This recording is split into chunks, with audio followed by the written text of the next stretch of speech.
Hey, what's up everybody? Welcome back to another reaction. Today we have one from a game that may or may not be out already. I'm not sure based on my own recording if it is or not. As of requesting, it wasn't, but this is going to be from Anaconda, and apparently this is kind of Frums inspired, which I know Frums, I like Frums, so I'm excited to hear something that's inspired by Frums. And according to this title, it's Kafkaesque, which means to me, Franz Kafka, that this is going to be insanely overly complex and almost annoying to a strange degree, because that's kind of the point of something being Kafkaesque, so I'm not entirely sure how accurate that's going to be, but also knowing that it's Frums inspired is probably gonna make that pretty obvious once I start listening. So this one was requested by Nolicid and my executive producers, and that's about all the information I've got on it, so without further ado, let's go!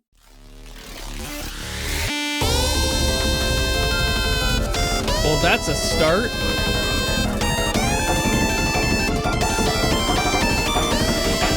Yep, I can already hear the Frums energy.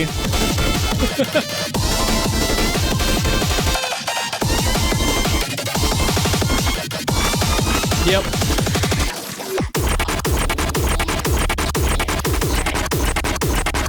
So far, fairly simple, though.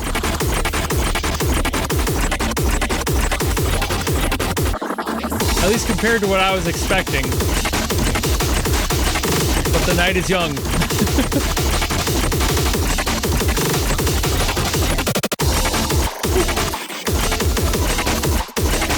Okay, now we're getting more complex. This is getting closer to ridiculous.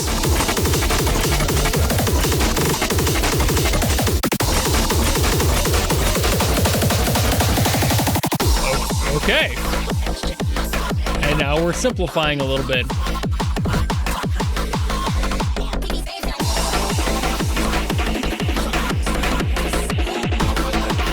Can already hear more coming back in though.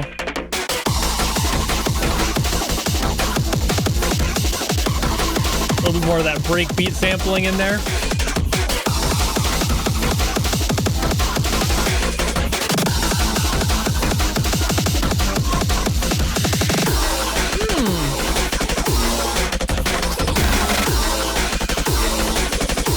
Yep, I'm feeling it. Woo. Now we're getting back into it. Ooh, or not. A little bit of a bridge.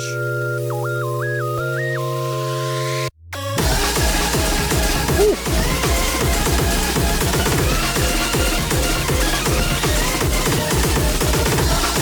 Now we're reaching that absurd quality. Okay.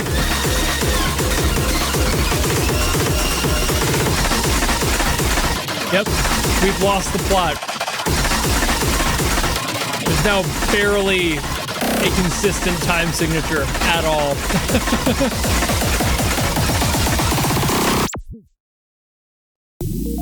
I was about to say, there's no way that's the end.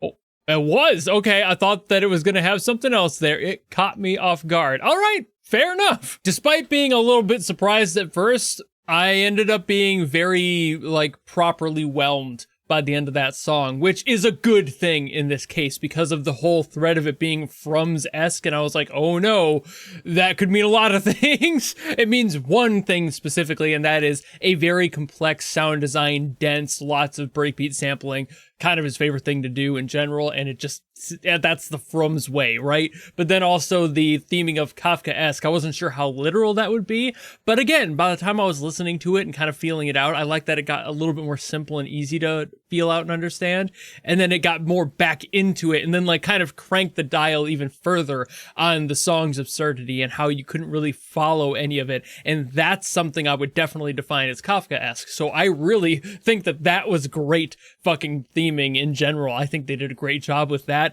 The sound design was very Frums, early Frums, early mid Frums when it comes to the timeline of things. I think more recently Frums has a little bit of a different sound design quality to it, but you're never gonna gonna get the same exact sound out of somebody who's just using an inspiration like Frums. You're gonna have them approach it probably through the sound that they like the most out of Frums, or just using their own experiences and translating that to Frums. So if there is like a specific Frums inspired situation going on here, which evidently there is, you can expect to hear those differences, but also definitely a lot of similarities in the sound design choices, having specific things show up, again, like the whole breakbeat situation, very Frums in the midst of all the other chaos in the sound, just very much that quality. But also, again, it kind of stands on its own because it has its own clear qualities that make it its own thing. Like, I don't recall Frums ever deciding to take a break in any of the songs where things were this complex. I've heard like Frums songs that are a little bit more atmospheric and not really that complex,